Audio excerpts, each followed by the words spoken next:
Para realizar esta práctica he creado un escenario en mi aplicación de 3D externa, en 3D Studio Max, y en este caso, aquí en Customize, he ajustado las unidades del sistema de tal manera que una unidad sea 1 metro. Luego también en el display me lo he puesto en metros, pero esto es secundario. Vamos a abrir un proyecto nuevo en Unity y vamos a importarla. Creo el proyecto y vamos a importar el escenario. Me voy a Asset, importar un nuevo asset y nos lo traemos.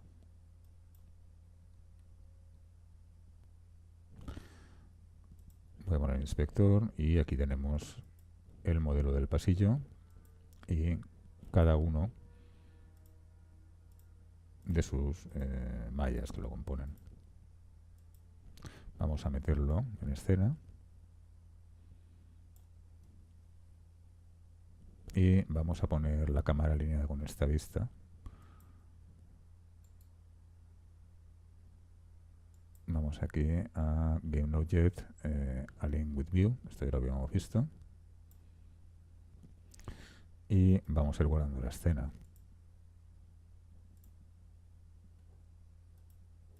Vamos a llamarle 001 como siempre.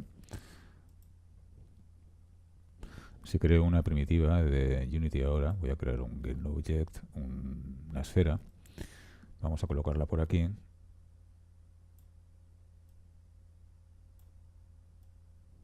Esa esfera, que tiene un diámetro de una unidad de Unity, es del mismo tamaño que la esfera que he hecho con medio metro de radio, es decir, con un metro de diámetro en 3D Studio.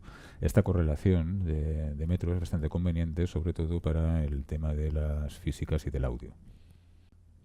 Vamos a borrarla y continuamos. Le doy a suprimir, con ella seleccionada.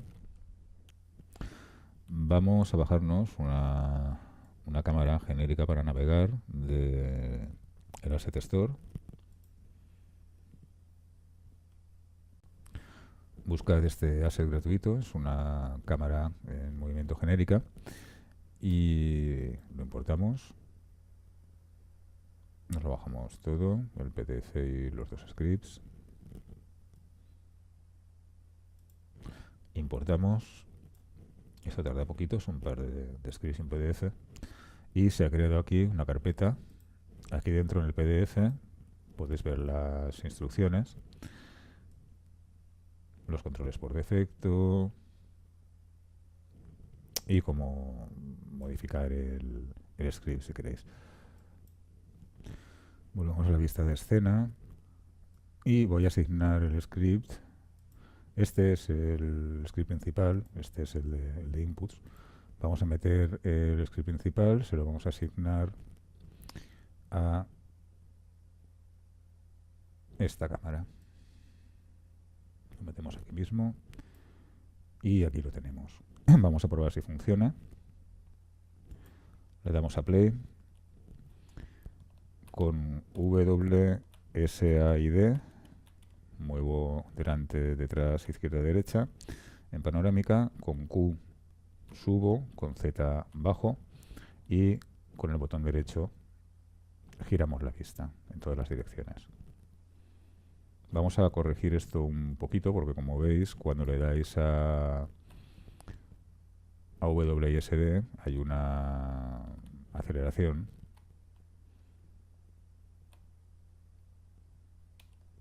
Y entonces resulta un poquito incómodo para navegar. Vamos a cambiar eso. He cambiado una serie de parámetros. El multiplicador de la velocidad de movimiento lo hemos puesto a 60. El de rotación a 20.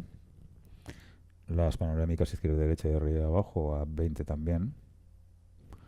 Y el dampening, que era esta aceleración que quedaba del movimiento, lo hemos dejado al 0,1. Ahora navegar es bastante más cómodo. Probamos, damos al play y voy a mover un poquito por la escena, que ahora se navega bastante más cómodamente. Vamos a salir. Esta cámara tiene otra propiedad interesante, que es esta de aquí, la de apuntar hacia un objeto determinado. Si meto aquí cualquier objeto de la escena, vamos a meter por ejemplo la esfera 01, cuando le digo play, al mover las teclas A y W, no hago una panorámica lateral, sino que me desplazo alrededor del objeto. Lo mismo que al apretar la Q y la Z. Vamos a salir de la vista de juego y aquí en Look at Target vamos a ponerle otra vez None y ya lo tenemos para navegar como antes. Observamos tanto en la vista de la escena como en la vista de cámara que el sombreado de las zonas más claras tiende a quemarse y que presenta unos gradientes bastante poco definidos. Vamos a corregir eso y nos vamos a Edit, Project Settings y en Player vamos a cambiar el espacio de color de gama a linear. Observamos que tanto en el editor como en la vista de cámara la cosa ha mejorado bastante. Fijaos la diferencia de los degradados. Aún está un poco quemadito, habría que ajustar un poco la intensidad de la luz, pero se nota claramente. En esta sección del manual tenéis una explicación del render lineal. Los cálculos internos de iluminación se hacen en lineal. En los dispositivos normalmente todo esto está corregido con sistemas de codificación del color del tipo gamma que respetan un poco más la sensibilidad del ojo, ¿no? Aquí lo tienes más o menos puesto. Pero para obtener unos degradados adecuados es interesante utilizar el lineal. El linear lo que pasa es que puede depender de la plataforma, ¿no? De que la plataforma lo soporte. Hay plataformas, según indica el manual, que solo admiten gamma. Pero vamos, en general en un PC no vais a tener problema.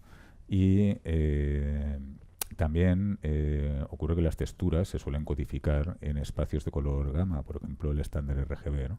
Eso, cuando tú pones linear en Unity, las texturas que están en gamma se recalculan para aparecer correctamente. Esto, además, le puedes hacer un bypass, puedes evitarlo desactivando la casillita sRGB Sampling en el inspector de la textura. Vamos a implementar ahora unos postprocesos que nos pueden ayudar a conseguir ciertos efectos y mejor calidad en nuestros juegos, depende de lo que queramos. Abrimos Window Asset Store y es este de aquí. Es el Post-Processing Stack de paquetes esenciales de Unity. Actualmente están desarrollando la versión 2.0, pero todavía tenemos la 1. Y tiene todos estos efectos de postproceso que tenéis aquí. Veremos el anti-aliasing y alguno más interesante. Lo importamos con todo lo que lleva.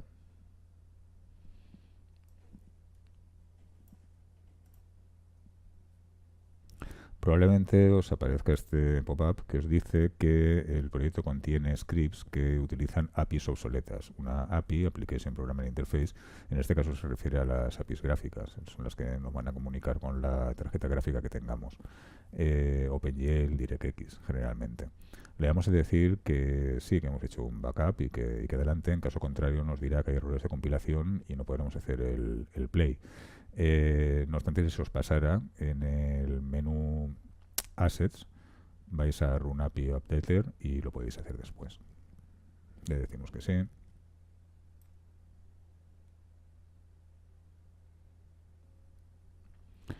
Aquí tenemos una carpeta nueva, se llama Post Processing, y aquí están pues todos los componentes. Y para que nos funcione, tenemos que añadir a la cámara, crear y luego añadir un componente de comportamiento de postproceso. Para aplicar estos postprocesos es conveniente trabajar en el espacio de color lineal, como hemos visto antes, y con el HDR activado en la cámara, HDR imágenes de alto rango dinámico. Aquí, al tratarse de un asset oficial de Unity, pues en el propio manual de Unity tenemos toda la información y cómo funciona cada uno de los filtros. Nos ponemos en la cámara principal y vamos a añadir un componente del tipo efectos, y dentro de efectos, pues Processing Behavior. Aquí abajo lo tenemos y nos pide un perfil. Ahora no hay ninguno, tenemos que crearlo. Vamos al botón derecho en Assets y creamos un Post Processing Profile. Vamos a cambiarle el nombre por postproceso.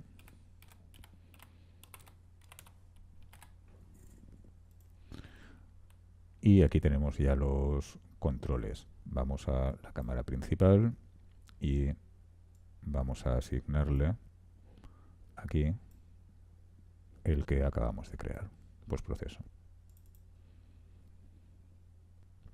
Vamos a la vista de escena, me voy a poner en el perfil de postproceso que hemos creado, activo el anti-aliasing, despliego, si me deja, ¿vale? Y tengo dos métodos, el rápido y aproximado o el temporal. El anti-aliasing rápido aproximado es más barato que el anti-aliasing temporal. Es más barato porque no utiliza vectores de movimiento y está recomendado para plataformas móviles. El anti-aliasing temporal es una técnica más avanzada que utiliza la información de varios frames, se almacena en un buffer y a partir de ahí se calcula el anti-aliasing. Es mucho más efectivo en movimiento, pero consume recursos de máquina de una manera importante con respecto al otro. Se recomienda para plataformas PC y consolas. Vamos a poner el anti-aliasing temporal y aparecen estos parámetros. Vamos a ponerlo a pelo, tal cual viene. Y bueno, vemos que funciona bastante correctamente el movimiento. Tenemos aquí el split del jitter. Este parámetro lo que va a determinar es el radio en texels, en el cual se va a producir la mezcla de las distintas frames, ¿no? Almacenados en el buffer. Si lo pongo a 0 y le damos a play, vemos que prácticamente desaparece el efecto de anti-aliasing.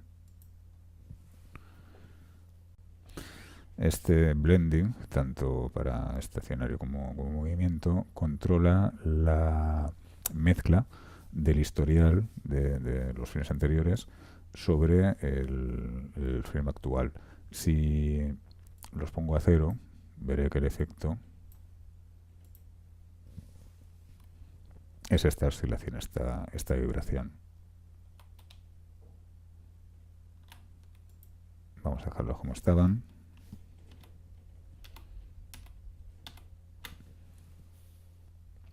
Y por último el Sharpen, que es como el filtro de Photoshop, de enfocar, ¿no? O Sharpen. Si lo ponemos a un valor muy alto, lo que hará será remarcar los bordes. Vamos a verlo. Y entonces, pues, prácticamente sí que tenemos los objetos más diferenciados, pero nos marca bastante el aliasing. Normalmente vamos a ponerle un valor bajo. Si lo ponemos a 0 del todo, lo que notaremos es pues una difusión en los bordes bastante más acentuada. Entonces, bueno, vamos a dejarlo como estaba con un valor más o menos bajo. Vamos a activar el desenfoque de la profundidad de campo también. Y si lo ponemos tal cual viene, veremos que no tiene ningún efecto en este momento. Vamos a cambiar la distancia del foco. Recordemos un poco la escala de nuestros objetos en unidades de Unity. Esto mide 1 de diámetro. Y vamos a ponerlo a 1 unidad. Si le doy a play, vemos que ahora todo aparece desenfocado y que hasta que no me acerco bastante las cosas no se enfocan. Si le pongo un valor de 2,5 unidades, el efecto es más adecuado para la escala de nuestro proyecto. También tenemos la apertura. Cuanto más pequeño es la apertura del diafragma, pues más profunda es la profundidad de campo, el efecto. Por contra tenemos el focal length, la distancia focal, que cuanto mayor es la profundidad apreciable. Vamos a probar si ponemos la apertura a tope y la distancia focal a 0, no tenemos profundidad de campo. Vamos a dejarlo en los valores que estaba.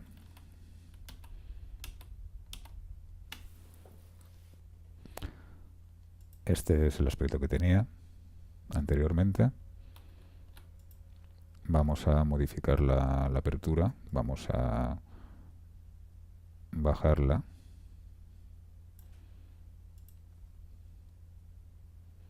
Y como vemos, el desenfoque aumenta. Vamos a dejarla como estaba.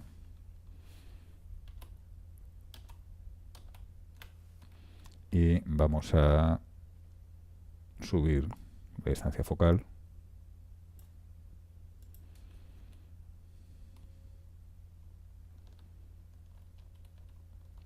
Y lo mismo. Vamos a dejarlo como estaba. Podemos también utilizar el Field of View, el campo de visión de la cámara, un parámetro de la cámara, para calcularlo automáticamente. Pero ya el propio Unity te dice que no es muy recomendable. Y por último tenemos el kernel size. Este kernel, este tamaño, se refiere al tamaño del filtro bokeh. El efecto bokeh en fotografía, incluso en fotografía analógica, consiste en esta borrosidad, ese difuminado de los objetos que están desenfocados, ¿no? Parecido a estos filtros de Instagram. No lo vamos a aplicar en esta escena porque prácticamente no lo vamos a notar. Voy a dejarlo con una distancia de foco de 4 unidades, una apertura de 3 y una distancia focal de 50. Y nos quedará así.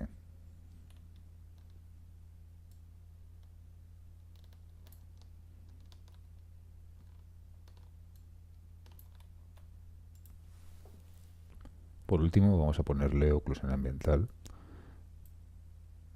La oclusión ambiental lo que genera son las sombras producidas por la iluminación ambiental.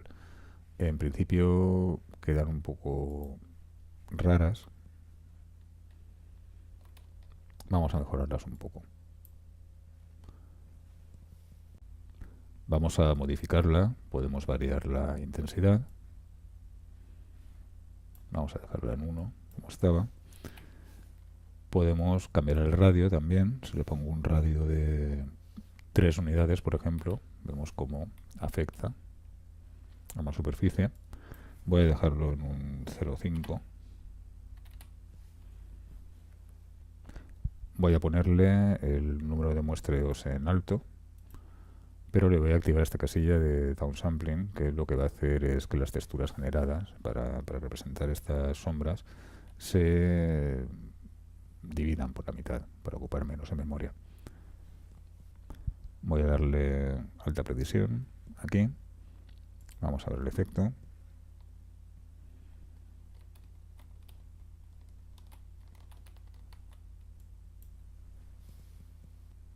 Fijaos que en la casilla que hemos marcado pone forward y en la de abajo pone deferred. En el pipeline de render de Unity hay dos caminos de render, dos render paths. Uno es el sombreado diferido, el deferred shading, y otro es el forward rendering o render hacia adelante o render en directo. El sombreado diferido es más preciso, tiene más fidelidad en la iluminación y en las sombras y está recomendado si tienes varias luces en tiempo real, pero requiere ciertas especificaciones de hardware, nada que ahora no lleve prácticamente cualquier ordenador. El forward rendering es más rápido, gasta menos recursos, pero una cosa que hace es que por defecto solamente va a calcular un pequeño número de luces brillantes por píxel y el resto lo hará por vértices o lo hará por objeto. Aquí podéis ver la diferencia entre una iluminación per vértex, por vértice. Aquí fijaos que hay unos valores en cada uno de los vértices de la geometría y se interpolan con los vértices adyacentes frente a una iluminación per píxel, ¿no? por píxel, que es mucho más precisa. Puedo cambiar el rendering path en Edit, Project Settings, Graphics. Aquí ahora mismo está bloqueado, pero si desactivo utilizar las opciones por defecto, puedo acceder al rendering path y modificarlo para cada uno de los tiers. Voy a dejarlo como estaba, en Use Defaults, y vamos a ver lo que son los tiers. Los tiers son distintos niveles de la plataforma de salida que vamos a utilizar. Puedo hacer ajustes distintos para cada uno de ellos y estos tiers, estos niveles de plataforma, vienen definidos por el Rendering Graphics Tier de Unity. Por ejemplo, en el Tier 1, el más bajo, pues las plataformas son dispositivos Android que no tienen el OpenGL 3, el iPhone 5.5C y anteriores, el iPod Touch, etcétera. No obstante, podemos sobreescribir esto para cada cámara. Vamos a nuestra cámara principal y vemos que aquí también tiene su rendering path. Puedo utilizar los graphic settings, que utilizaría los que acabamos de ver, o puedo decirle forward o deferred, ¿no? Le voy a poner el deferred y vamos a volver a postproducción y voy a cambiar esto por el deferred y el HDR que le tenemos puesto.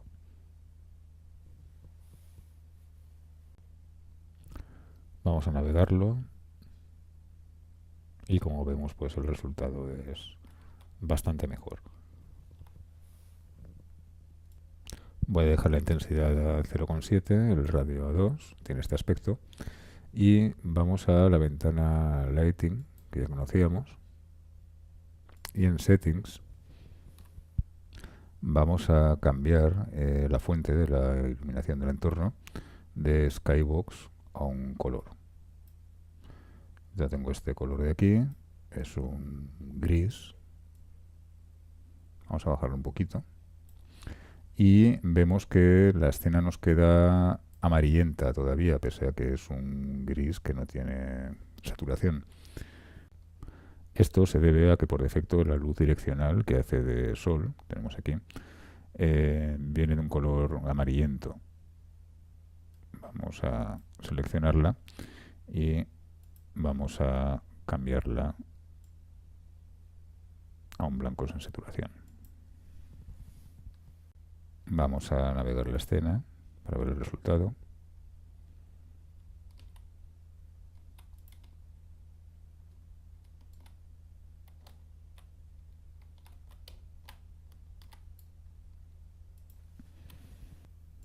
Podemos observar cuando renderizamos por cámara estas bandas que se producen en los degradados. Esto es bastante frecuente y tenemos aquí otro filtro de postproceso que podemos utilizar, que es el dithering difuminado.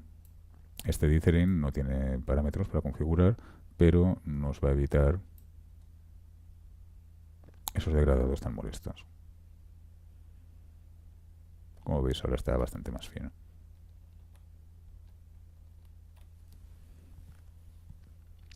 En el perfil de postproceso tenemos más filtros, tenemos el Motion Blur, el desenfoque para objetos en movimiento, tenemos aberración cromática, tenemos grano, tenemos viñeta, etcétera. Los podéis ver en el manual y experimentar con ellos. Vamos a trabajar ahora con iluminación global, voy a seleccionar este objeto. En principio se me selecciona todo lo que he importado. Si pincho otra vez se me selecciona solo el objeto esfera. Lo voy a duplicar y vamos a meterla aquí dentro.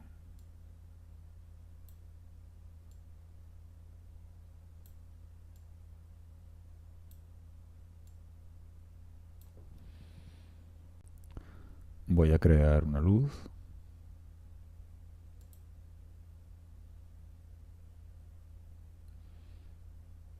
Vamos a hacer una luz de punto y la vamos a colocar por aquí.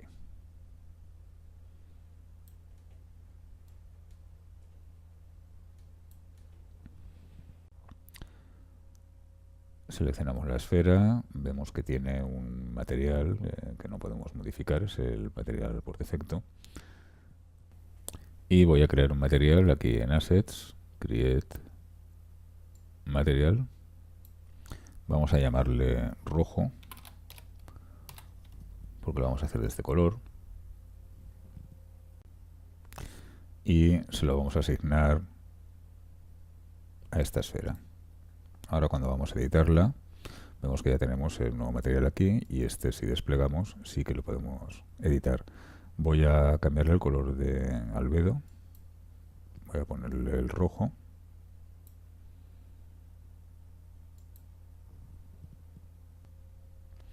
Y vamos a decirle a esta luz que proyecte sombras. Vamos a decirle soft shadows, como las anteriores. Ahí lo tenemos. Como vemos, no apreciamos la iluminación indirecta, es decir, la propagación del rojo de este material que está iluminado sobre la superficie del resto de objetos. Para poder hacer esto, debemos seleccionar los objetos que queremos que reciban esta iluminación indirecta y vamos a cambiar esta propiedad. Aquí veis que en la casilla que pone static puedo decir que el objeto sea estático a todos los niveles o puedo particularizar exactamente en qué quiero sea estático. En este caso quiero que tenga los light maps statics, es decir, vamos a generar unos mapas de luz. Como es el objeto padre, vamos a decirle que sí, que cambia a todos los hijos.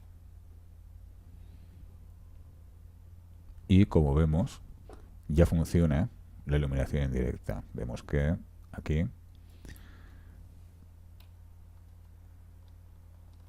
hay una difusión de el color rojo de esta superficie por el resto de objetos.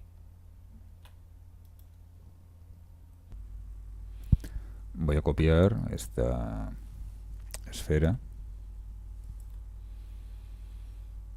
la duplicamos, vamos a ponerla aquí.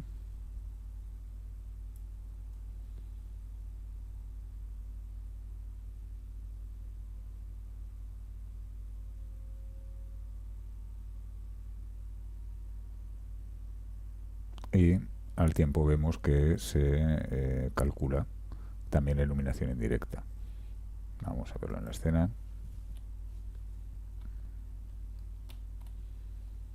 Vale, ahí tenemos el rebote.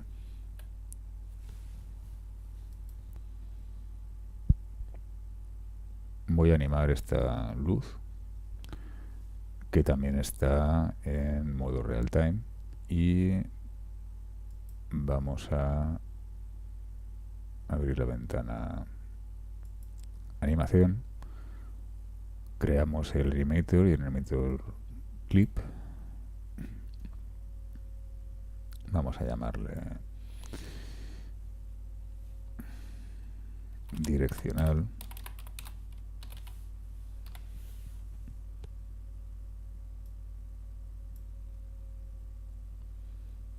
se ha creado un componente animator y un componente de animación, y voy a animar esta luz direccional. Vámonos aquí. y voy a girarla.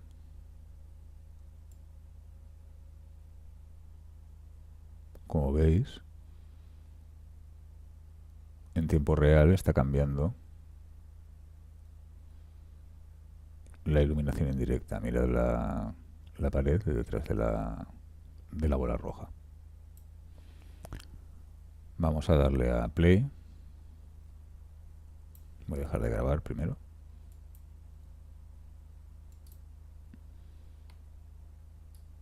Y aquí observamos cómo se produce también en tiempo real. Voy a moverme por la escena. Y como veis, lo soluciona bastante bien.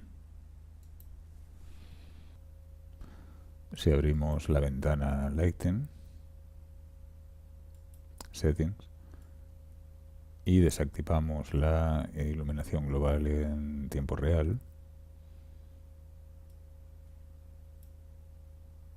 desaparece. Vamos a activarla. Desactivamos.